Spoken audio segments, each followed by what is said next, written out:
Hola, ¿qué tal? Saludos cordiales en TV Senado. Estamos viviendo ya profundidad de campos y hoy día vamos a hablar con un hombre senador de la República por la región de Antofagasta, militancia independiente, ex candidato a la presidencia de la República, Alejandro Guillé. ¿Cómo está, senador? Todavía sigo con un día muy frío, encerrado en la casa, respetando los protocolos hasta que esto no se arregle, porque va a venir una nueva ola, así que yo me cuido. Personas de tercera edad hay que protegerse. Y Todos tienen que protegerse en realidad, pero sobre todo nosotros. la gente de la región de Antofagasta, las distintas comunas, ¿cómo ha evolucionado el cuidado? Porque ahí hay un problema adicional en relación al tránsito que hay entre la región de Antofagasta y Bolivia, por ejemplo, también con el Perú, ¿no? Sí. A ver, yo lo que hago, para que sepan que estoy respetando, todas mis reuniones son desde con Zoom. No hago reuniones presenciales. Y me da además más tiempo para hacer más reuniones, porque en el mismo día puedo juntarme con gente de Antofagasta y Calama.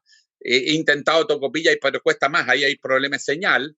Y tal, también es horrorosa la señal. En el norte todavía tenemos mucha precariedad, pero por lo menos en las ciudades grandes el Zoom ha ayudado mucho. Pero claro, no es lo mismo que la reunión presencial. Ayer me reuní con sindicatos de Codelco y lo hicimos presencial, porque llega un rato en que ya necesita, aunque sea 3 metros, mirar a la gente y hay otro tipo de comunicación. Pero dentro de todo estamos tratando de respetar las reglas, porque Antofagasta estuvo muy complicado. Antofagasta lo tuvo María Elena, lo tuvo Mejillones, Antofagasta mismo. Así, salvo Tal, que está un poco más aislado, y que también tuvo casos, incluso fallecidos, se defendió mejor, pero nuestra región tiene mucha población flotante de Chile y del extranjero. Y en el último tiempo estamos teniendo problemas con las corrientes migratorias que llegan a Chile. eh, Están llegando con un alto porcentaje de personas que traen la pandemia y además de otras enfermedades que no, en Chile ya se habían superado.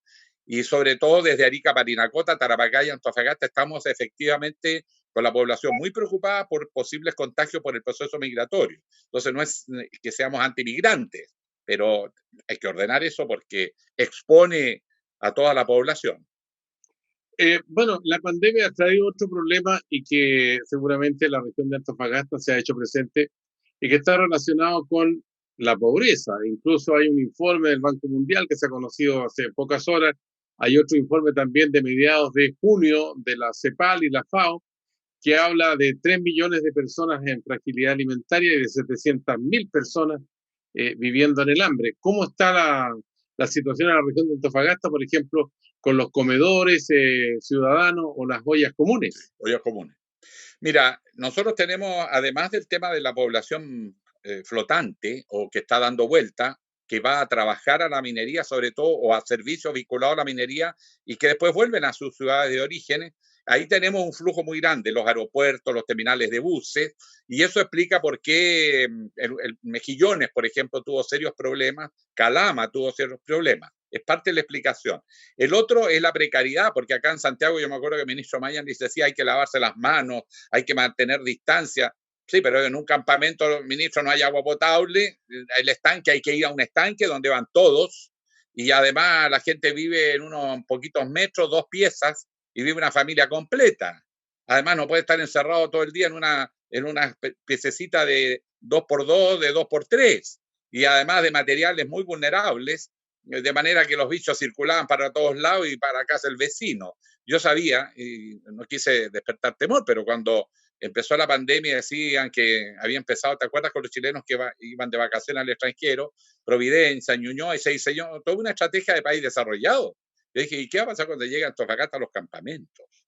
Y sí, pues lo hemos pasado pésimo, a la gente más vulnerable. Hoy día hay mucha más vulnerabilidad en las comunas pobres o de menores recursos, donde hay hacinamiento, porque también hay familias de clase media que viven hacinadas porque los hijos no tienen trabajo, porque los hijos no tienen casa. Eso pasa mucho en el norte, el hacinamiento.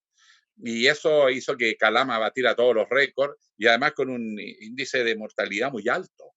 Por lo tanto, estamos muy preocupados que el presupuesto de salud no tenga los recursos suficientes para la salud primaria, porque es ahí donde vamos a tener que sujetar las nuevas olas que van a venir inevitablemente, porque ya está pasando en todas partes del mundo. Nada indica que aquí no va a volver a ocurrir una nueva ola y va a pillar a los servicios de salud, que es donde se hace la prevención y donde se hacen los tratamientos para las enfermedades no olviden que los hospitales operan, pero el tratamiento de la recuperación de un paciente se hace en la salud primaria y hay muchos problemas de salud acumulados porque la atención estuvo en el coronavirus. Estamos teniendo un colapso predecible y el personal ahí de la Confusam, la FENATS, están muy activos para que el presupuesto aumente. Hay que tomar en cuenta que la salud hoy día es primero, porque si se nos descontrola de nuevo, la economía se vuelve a desplomar.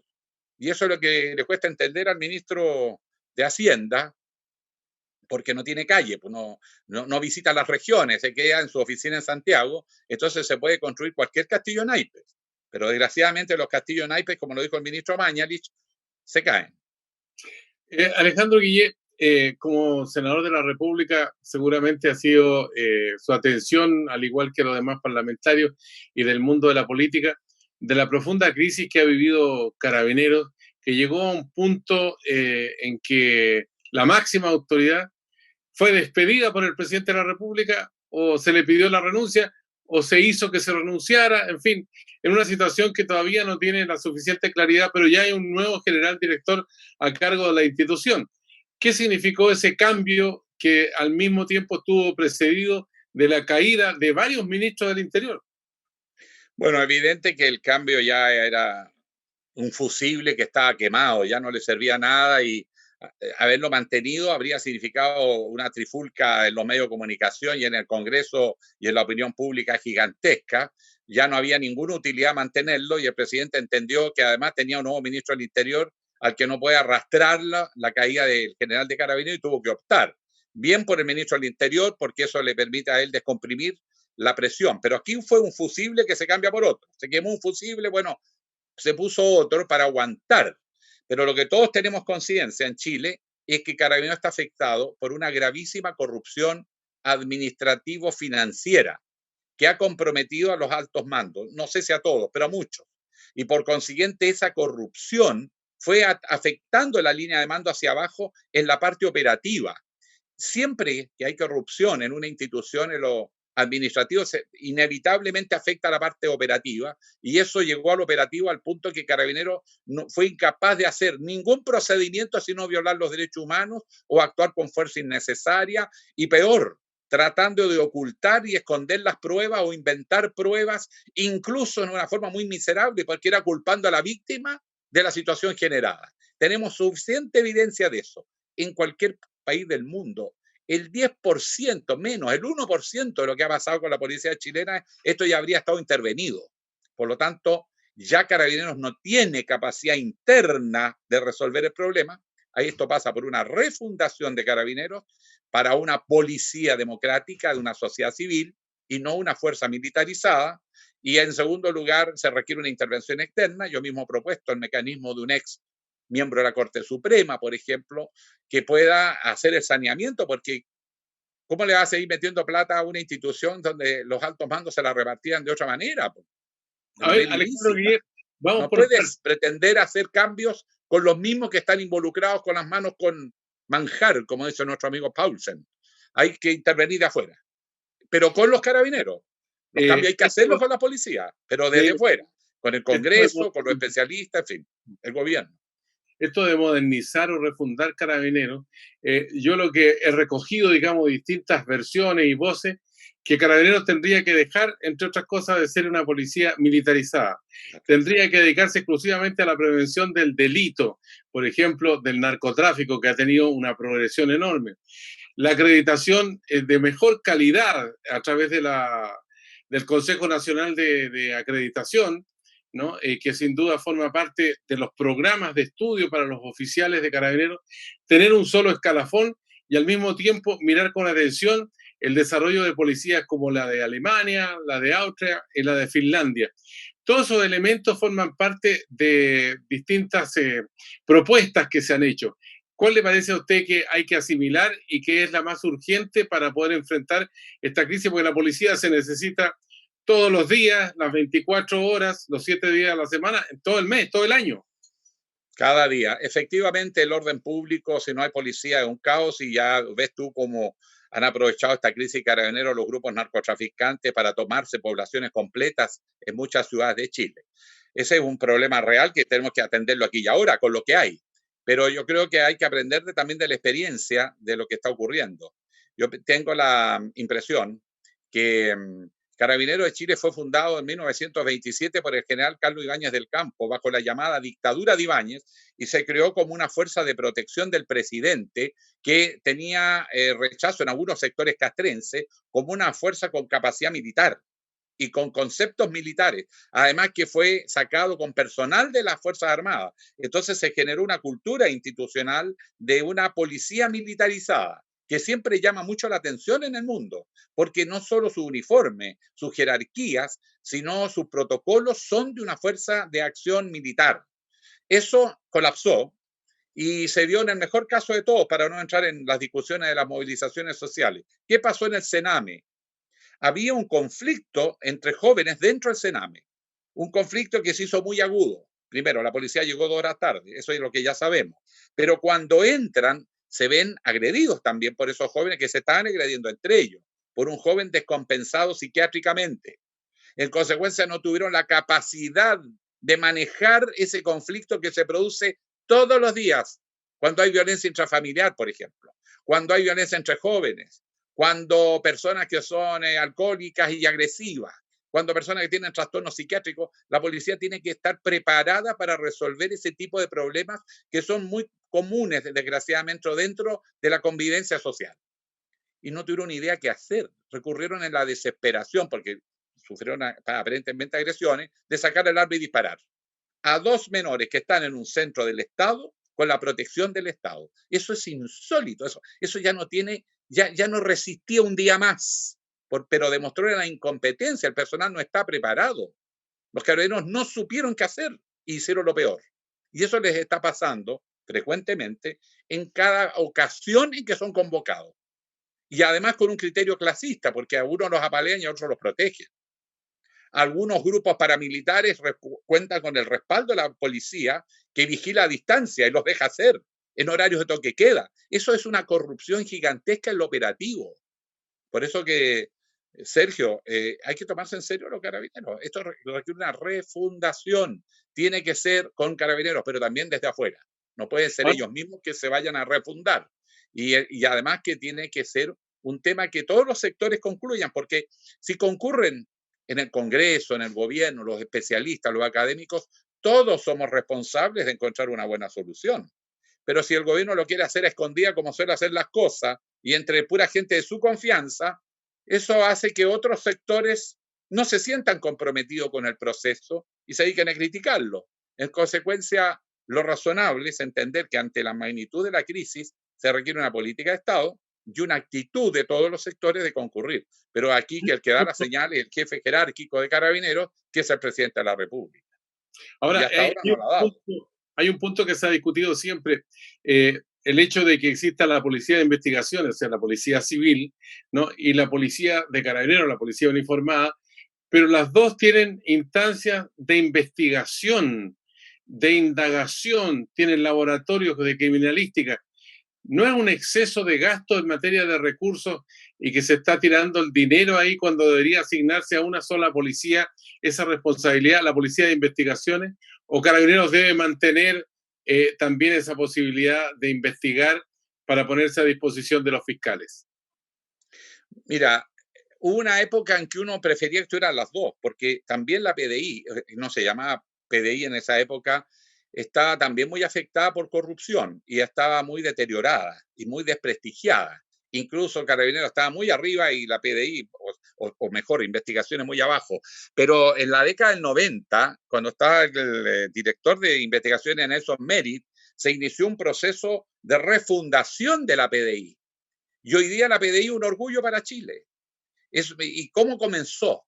Primero, dignificando a los policías, generando una infraestructura que su base es un verdadero campo universitario que hay en Maipú, donde los jóvenes llegan con la dignidad de que entran a una institución de prestigio, seria, que tiene laboratorio, que tiene todas las condiciones para sentirse digno y además tener los recursos para aprender.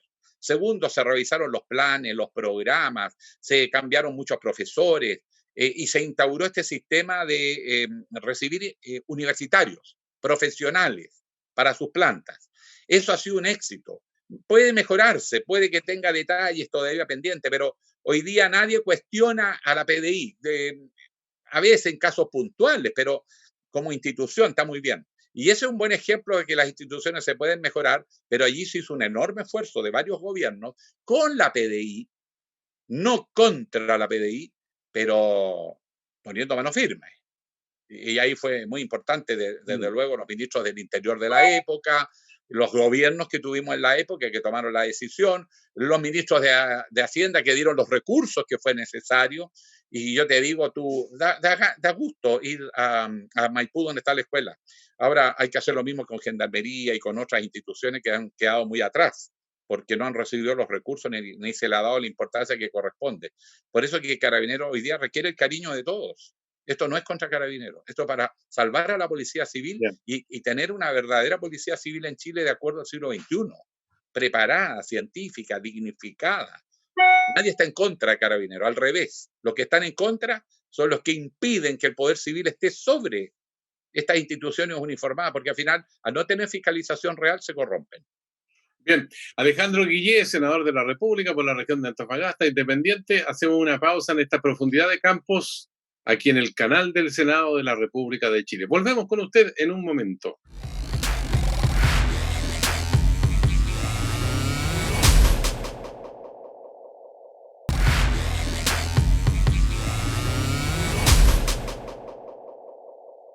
Ya estamos de vuelta aquí en TV Senado en profundidad de campos para seguir dialogando con el senador Alejandro Guillé de la región de Antofagasta, militante independiente. Senador, a propósito de independiente, los independientes se han quejado mucho que no quieren ir en las listas los partidos políticos, que quieren agrupaciones que no los identifiquen con ciertos sectores.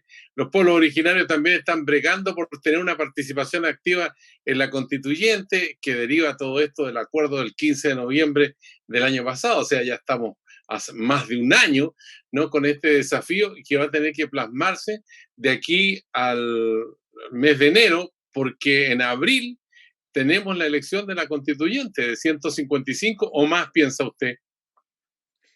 Mira, ayer escuché yo un debate kafkiano en el Senado, porque había un senador de derecha que no voy a decir que no, es porque no quiero ser odioso, son mis colegas, pero decía que en el acuerdo de noviembre no estaba considerado sino un cupo limitado, pero tampoco estaban pueblos originarios, tampoco estaban los independientes, tampoco estaba la paridad de género, tampoco los chilenos en el exterior. Fue un acuerdo de las cúpulas para salvar a Piñera y salvar al mismo Congreso, porque a ti te consta el miedo que había acá de que las protestas cada día no solo iban a la moneda, sino empezaban a venir al Congreso y que esto arrastrara la caída de Piñera y la caída del Congreso. Además, yo mismo en ese momento no fui partidario de la solución que acordó esta élite. Dije, no, aquí hay que adelantar las elecciones de presidente y de Congreso Nacional y que el Congreso elegido venga con facultades constituyentes, porque sentía que el país no resistía más. Bueno, de hecho ha pasado un año y no ha cambiado nada, las cosas solo han empeorado. En consecuencia se estableció un proceso que a las pocas semanas le demostró que no era viable, porque las propias bases de los partidos políticos le empezaron a increpar a sus representantes porque no lo habían tomado en cuenta. Esto ni siquiera fue discutido por las directivas de los partidos, las mesas de los partidos, ni los consejos generales, nada. Fue un acuerdo de unos pocos, sin ciudadanía. ¿Cómo vas a refundar el Estado y la sociedad chilena sin ciudadanía? Entonces no me encajó, yo voté en contra. Dije, sin ciudadanía esto no les va a flotar. Bueno, pasó un año. Tenemos paridad de género. ¿Por qué? Porque 1 millón de mujeres salió a las calles acá en Santiago y otro tanto en todas las regiones. Entonces entendieron el mensaje. Con las mujeres no se juega, ¿no? Principal actor político hoy día en Chile en su capacidad de movilización. Además, con un discurso muy coherente y muy unidas más allá si son de derecha, centro, izquierda. Entendieron que aquí hay una demanda de género, de igualdad de oportunidades. Y lo impusieron. No pudieron restarse. Trataron de hacer ingeniería para bajar aquí, bajar allá, pero finalmente lo tuvieron que aceptar. Ahora resulta que pueblo originario, la derecha anuncia que va a ir al Tribunal Constitucional y falta 1 mes y medio para inscribir los candidatos. El Tribunal Constitucional, ¿cuánto se demora promedio en dar un pronunciamiento? ¿Cuántos meses? Entonces la pregunta es, ¿están convencidos que los pueblos originarios tengan que participar o quieren impedirlo por la vía de que quiero que esto sea perfecto? No me gusta el proyecto que llegó, quiero uno mejor y si no es el mío, entonces esto se cae. Perdón, eso es lo que revela que no hay voluntad que participen los pueblos originarios, porque a un mes y medio tú estarías acelerando la marcha y no poniendo más problemas. Unas discusiones bizantinas, repetido el mismo argumento 10 veces, eso es típico cuando mis colegas no quieren avanzar en un proyecto y es hablar y hablar y hablar, repetir lo mismo, todos piden la palabra y se repite lo mismo, lo mismo y lo mismo. Y se perdió la jornada. Y al día siguiente lo mismo, y otro día perdido. Y luego se pone otro proyecto. Y esto se tira para 2 semanas después. Y así llegamos a un mes y medio de la inscripción de los candidatos y no hay ley de pueblo originario. Y más encima están pidiendo un padrón especial. No es que el rey Merlín va a hacer una magia y va a aparecer el padrón. O sea, no es viable. Insisten, sin embargo, como que la realidad no les llegara. Y en el caso de los independientes, cierro aquí, déjame desahogar, pues Sergio. Acá, yo presenté un proyecto en diciembre para la participación de los independientes. Me lo rechazaron. Derecha e izquierda unida. ¿Cómo dicen que no hay unidad en Chile? Y después, cuando dijeron, porque hubo un momento a mediados de año que empezaron a decir, no, aquí hace falta los independientes, listo, les tiré de nuevo el proyecto. Nunca se ha discutido a esta fecha en el Senado. Nunca se ha discutido el proyecto independiente presentado en el Senado. Lo que se está haciendo, y era inevitable, discutir el proyecto que viene de la Cámara de Diputados, porque están obligados. Pero es muy limitado el proyecto de la Cámara de Diputados. Es positivo, pero es limitado. El proyecto que yo presenté es para que sea realmente el independiente capacidad de competir en efectividad, pues. Pero no quieren. Por eso que se demoran. Fíjate que todavía no se ha discutido mi proyecto en la Cámara, en la comisión. De aquí a que llegue a la sala, cuando hay que sacar el presupuesto nacional, ahora Piñera mandó su 10%, su propia ley del 10%, o sea, no era antipatriótico sacar los fondos de retiro. Ahora él mismo reconoce que se pueden sacar, pero en otras condiciones, bueno, como sea. Y entonces, ¿cuándo vamos a discutir y cuándo vamos a terminar de aprobar lo de los pueblos originarios? ¿Cuándo? La próxima semana, otra semana más. Y se va cortando el tiempo. Y los independientes ni siquiera están en el calendario, Sergio. Entonces yo tengo todo el derecho al mundo a la duda cartesiana, pues. Si de verdad lo que están diciendo lo creen, o de verdad están demorando porque quieren que esto sea infructuoso, que salga a última hora para que no tengan tiempo de juntar la firma. ¿Cómo van a juntar la firma si son miles de firmas en los grandes distritos? Si no, ya no tienen tiempo, ahora ya no tienen tiempo. Ahora hay que estar empezando a discutir cómo postergamos el plazo para presentar las listas, pero tampoco se pueden presentar demasiado tiempo más, porque entonces el server no tiene tiempo ni de mandar a hacer los votos. Pero resulta que lo demoran y lo demoran. Yo ayer pregunté en la sala, presidenta, ¿me podría informar, por favor, cuál es el calendario para aprobar y discutir y aprobar el proyecto de los independientes, donde todos quieren apoyarlo? Y me dijo, ya, la vamos a mandar a preguntar a la Comisión de Constitución cuál es el calendario que tienen pensado. O sea, ni siquiera está en las prioridades. Y a un mes y medio más. Entonces, ¿qué es lo que uno siente, Sergio? Que la ciudadanía va muy arriba, va a 100 por hora y el Congreso va a 10 por hora. Que hay más progresismo en las calles que en los salones del Congreso. De verdad, yo no logro una explicación razonable de lo que está pasando. Si fuera de 155 integrantes la Asamblea Constituyente, sin contar que puede haber supernumerarios, qué sé yo, con los pueblos originarios y todo eso que se ha hablado con bastante intensidad, pues son 155. Ahora, para establecer una nueva constitución, el articulado y todo lo que significa la complejidad de eso, va a haber una elección en abril del próximo año y esa elección va a tener a postulantes que van a ir en diversas listas.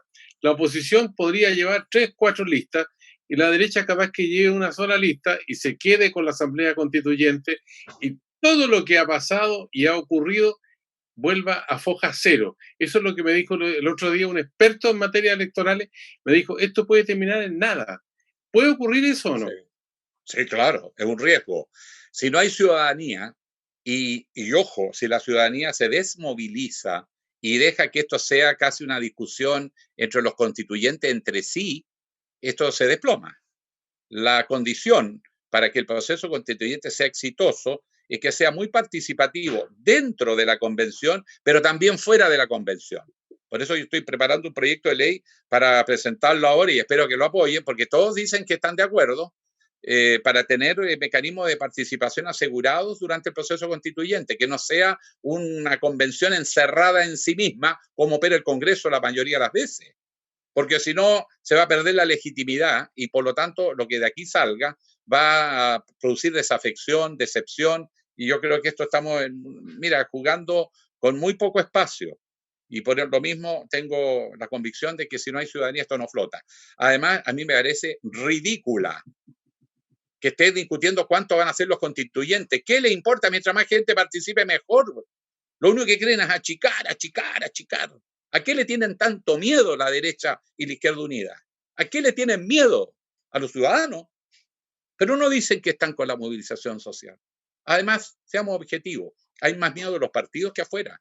Porque tú viste que en el plebiscito nadie va a decir que el 80% de los chilenos es de izquierda o de centro. Hubo gente derecha que votó por una nueva constitución, porque entienden que tenemos que conversar entre todos los chilenos, una carta magna que sea la casa de todos, donde todos tengamos nuestros valores principales garantizados, donde tengamos un principio de estructuración del poder político del Estado, abierto, participativo, transparente, como son las democracias modernas, y también derechos y garantías básicas, objetivas, reales, que no basta declarar un derecho, sino que tiene que garantizarse. Bueno, eso es lo que va a conversar esta convención y eso le va a dar a Chile una tremenda estabilidad para 30, 40 años. Pero si se deslegitima este proceso, vamos a tener una crisis eterna y una decadencia que el país va a entrar. Necesitamos volver a recuperar la gobernabilidad sobre la base de acuerdos de todos. Nadie puede pretender tener una representación sobreproporcionada o menoscabada. ¿Y cómo lo logras? Si el 5% son militantes de partido, ábranse a la ciudadanía. La gente tiene más sentido común que los políticos, porque no está pensando en la mezquindad de la próxima elección, de cuánto cueste poder tengo. La gente es más generosa en eso. Nosotros estamos metidos en el círculo del poder, que es muy duro, muy competitivo. La gente es mucho más solidaria y entiende las prioridades de sus vecinos. Por eso que tiene que ser ciudadana. Senador Guille, no hay plazo que no se cumpla. El director del CERVEL ha dicho que el 15 de diciembre debería ser el momento en que se decida los escaños reservados y la situación de los independientes.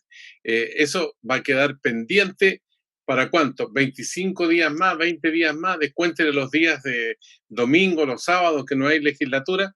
Entonces uno dice, bueno, esto parece que no se va a alcanzar como objetivo porque al mismo tiempo hay otros proyectos que se están discutiendo en el Congreso y tienen encima la discusión del presupuesto. En la segunda cuota del 10% que se enredó con esta propuesta que hizo el gobierno en que la gente tendría que autoprestarse plata, o sea, retirar el 10% segunda cuota a los que pueden y después reintegrarlo, pagarlo a través del tiempo. Entonces, ¿cómo van a articular toda esta situación? Porque el 10% para mucha gente es importante, necesitan recursos. Y por otra parte, también hay gente que no va a tener acceso a ese segundo 10%. ¿Cómo lo resuelven? Mira, aquí hay una hipocresía muy evidente, porque el presidente Piñera, cuando fue el primer 10%, dijo que eso era inaceptable, atentatorio contra la propiedad, dijo que esto era la debacle, y ahora él mismo presenta un proyecto de 10%. O sea, es un hombre que no tiene columna vertebral, no tiene coherencia entre lo que dice hoy y lo que dijo ayer. O sea, el desgobierno completo. Aquí no hay gobernabilidad, este gobierno está acabado. Por eso que comete todas estas arbitrariedades y esta incoherencia. El gobierno lo tendría que haber hecho es mandar un proyecto de ley para salir a defender a las pymes y a la familia de clase media con recursos públicos de todos. Y no estarle bajando los impuestos a las grandes empresas y fregándose a las pymes. Vayan a Chile Compra, cómo están reventando a las pymes para pasarle los mercados a las grandes empresas. Esas son las denuncias que hay que hacer hoy. En las caras de los chilenos en plena crisis, está desatado los grandes grupos económicos quitándole los mercados a las pymes. Y la familia entrega su suerte. ¿Y cuál es la solución alternativa del presidente?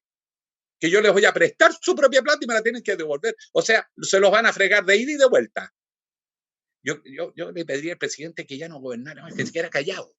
Que lo único que se preocupara un poquito el orden público, asegurar que los próximos procesos electorales fueran y levante un plancito de recuperación económica, porque además del proceso político hay que estabilizar a las pymes y a la familia. Nada más, si no le pidamos más porque el hombre no lo va a hacer, ya no puede, ya no tiene capacidad política, ya no lo pesca ni la derecha. Entonces, ¿para qué sigue metiendo ruidos? Más conflicto y más descontento, más desconfianza. ¿Qué quiere? Otro reventón, que no se da cuenta en la que estamos. Senador Guille, toda esta problemática que estamos viendo que está sobre la mesa y la ciudadanía, digamos, está muchas de ellas angustiada, como usted decía, en el caso de las pequeñas y medianas empresas que son dan la mayoría del trabajo, pero al mismo tiempo tenemos un fenómeno que está haciendo bastante ruido, el de las migraciones. Hay mucha gente que ha venido de otras latitudes, ya tenemos más de 1,5 millones de personas que residen de otros países, de Venezuela, de Colombia, República Dominicana, de Haití, en fin, de Argentina incluso, por mencionar algunos de los países que han aportado migrantes, de Bolivia también. Entonces uno dice, bueno, en el caso de Venezuela, que es la mayor colonia que tenemos en Chile hoy día, ¿no? Uno dice, ¿qué tiene que ver esto con la ida del presidente de la República a Cúcuta y a ofrecer esta visa de la democracia? Y ahora están atorados con el problema en la frontera de su región, pues de Antofagasta, también de Claro. Arica, Parinacota, Tarapacá. ¿Cómo se enfrenta ese problema? El presidente Piñera quería ser líder mundial, se propuso eso y eligió algunas causas. Iba a ser el líder medioambientalista y por eso organizó la COP, que terminó en un desastre, en realidad por la protesta social y además porque fue bastante mal organizada, porque la gente de derecha en Chile nunca han andado preocupada del medio ambiente, por lo tanto dieron pie en bola cuando tuvieron que negociar con gente que sí sabe de medio ambiente de otros países. Al final terminaron los españoles salvando la situación. Lo digo porque yo participé de ese proceso y vi que fue, perdón, penosa la actuación de Chile. Pero tampoco hay que seguir aumentándole allá. Además teníamos ya el conflicto social, nos olvidamos de la COP25. Bueno, dentro de las maneras que él quería posicionarse, era líder de la democracia y se fue a meter a Cúcuta porque creyó que Maduro caía inminentemente. Bueno, ¿qué le ocurrió? Varias cosas. Primero, que el gobierno Maduro dice, este señor me viene a desestabilizar a mí, entonces, ¿qué hago yo? ¿Le devuelvo la mano? Dos, fue allá y a la oposición le dijo, Chile está abierto, y le ofreció lo que tú dices, esta visa. Mira, Sergio, esto hay cosas de seguridad que no se puede entrar en mucho detalle, pero cientos de miles de familias venezolanas empezaron a salir de Venezuela pasando por Colombia, pero ojo, no se quedaban en Colombia. Seguían pasando por Ecuador, pero ojo, muy pocos se quedaron en Ecuador, siguieron avanzando. Y llegaron a Perú y aquí saltaron las alertas. Viene una muchedumbre indeterminada de gente a asilarse a Chile. Y cuando se asusta el gobierno porque ve que están entrando ya, los frena en la frontera de Tacna y le deja el problema a Perú y no los deja entrar a Chile. Y deja a esa familia en el más absoluto de los desamparos. Qué miserable, ¿verdad? Hay que ser canalla para hacer esas cosas. A tierra de nadie, desentendiéndose. Y ahora los tenemos ahí tratando desesperados de entrar por alguna manera. Gente que ha muerto en la frontera sin ninguna protección, sin ningún cuidado. ¿Cómo se puede ser tan irresponsable, tan insensible? Pero eso es lo que está pasando en el norte. Y claro, la población chilena dice, bueno, pero por otro lado, están entrando por todos lados, porque aquí les ofrecieron, aquí había oportunidades. Con ese discurso llegaron incluso de otros países, y ahí los tenemos en la frontera, pues, desesperados. ¿Y qué hace una familia desesperada que ya lo dejó todo en el camino? No tiene otra alternativa que tratar de entrar a como del lugar y en vez de hacerlo ordenadamente, lo están haciendo por los pasos individuales, así los pasos no habilitados o no legales, con verdaderas mafias que operan en la frontera para hacerlos pasar, ocultándose de las policías, metiéndose en las comunidades sin que se sepa, viviendo de forma ilegal, porque a diferencia del migrante que entra porque viene de turista y entra a Chile legalmente, y que después queda en situación irregular porque se les vence la visa, esta otra gente ingresó ilegalmente. Esos son ilegales. Los otros están en situación irregular porque entraron en forma regular, pero ahora quedaron en situación irregular. Pero el que entra ahora, ese es ilegal. Más problema nos genera por la pandemia, nos genera por el problema del desempleo en medio de esta crisis, y ahí está las políticas irresponsables del señor que quería ser héroe de la democracia y que puso a Chile en una situación de seguridad compleja. Acuérdense de los informes que han circulado por ahí en la prensa sobre advertencias de la inteligencia militar, y por otro lado, esta enorme masa de gente que recibió una invitación, pues. Tú invitas a la casa y después le dices en la puerta, no puede entrar. Oiga, me está lloviendo, no, quédese afuera porque yo aquí nos puede resfriar. Por favor, aquí estamos hablando de la vida, familia. Ha muerto gente. Senador Guille, Mirar las imágenes de esos niños chicos me recuerda a Trump. O sea, ya es la magnitud de lo que aquí está pasando. El norte Guille, ve una muchas palabra cosas, Sergio, allá no estamos lejos de Santiago, así que la prensa no llega mucho por allá, pues. Pero sí, estamos en una situación muy complicada. Se nos terminó el tiempo, pero me gustaría que usted usara la capacidad de precisión, concisión y claridad del periodismo para que nos dijera algo con respecto al presupuesto, porque también ahí los plazos prácticamente se están venciendo y todavía hay mucho debate y discusión. Para usted, ¿qué es lo más importante ahora, en una línea? Primero, que debemos aprender que no puede ser la dirección de presupuestos la que define los presupuestos. Los ministros no son los que definen el presupuesto de su ministerio, es la dirección de presupuestos. Eso es el mayor error que puede haber. Por eso que los jóvenes becarios se han quedado sin becas. Por eso que la cultura se ha quedado, porque el señor director de presupuesto es el dueño de las platas de Chile. Eso no puede ser. Y en segundo lugar, porque aquí no se está mirando el horizonte global. El tema de la pandemia va a volver.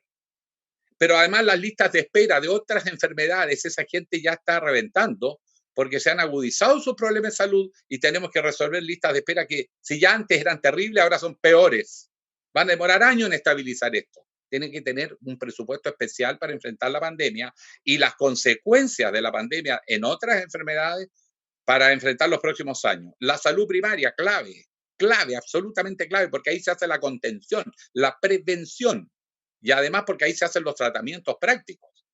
En consecuencia, tenemos ahí un tremendo boquete. 2 universidades regionales. Por pasarle plata a universidades privadas, le están quitando a las universidades del Estado. Una vez más, el Estado generoso con los que tienen más y no con los que tienen menos. Primero tienen que hacerse cargo de sus propias universidades. Soy de acuerdo que se apoye también a las universidades privadas que tienen planes sociales, que son necesarias, que tienen carreras que el país necesita. Sí, es un aporte. No lo niego, es un aporte. Pero no puedan abandonar a las universidades públicas y sobre todo regiones, pues la discriminación entre Santiago y regiones, dentro del propio CRUCH, la inversión del Estado por sus alumnos de universidades públicas en regiones, mucho menos que en Santiago. ¿Qué los produce en regiones? Que los jóvenes más talentosos, con más potencial, se vienen a Santiago a estudiar acá y después se quedan acá. Es una manera de sacarle recursos y sabias a nuestras regiones. Pero bien, vamos a dar la pelea. Yo creo que está el tema, sin duda, en ciencia y tecnología, porque además la incoherencia, ¿no? Felicitando a los científicos y por otro lado quitándole las plata. Yo creo que la cultura tiene que ver con la creatividad también, con la calidad de vida de un país que está con serios problemas de convivencia por los encierros, por las crisis y particularmente el tema de la salud. Y bueno, personal de la salud en Antofagasta está bien activo, ¿eh? La Confusam, la FENATS, los médicos, el colegio médico, hemos tenido reuniones y también a nivel nacional. Esta situación es el punto más delicado probablemente porque tiene que ver con la salud y la vida de la familia. Senador, hemos llegado al final de esta conversación en profundidad de campos aquí en el canal del Senado. Queremos agradecerle la gentileza de conversar con nosotros y bueno, esperamos que en el año que queda poquito para que termine, porque bueno, el año se termina en enero desde el punto de vista legislativo, podamos volver a dialogar. Muchas gracias y siga trabajando por Chile.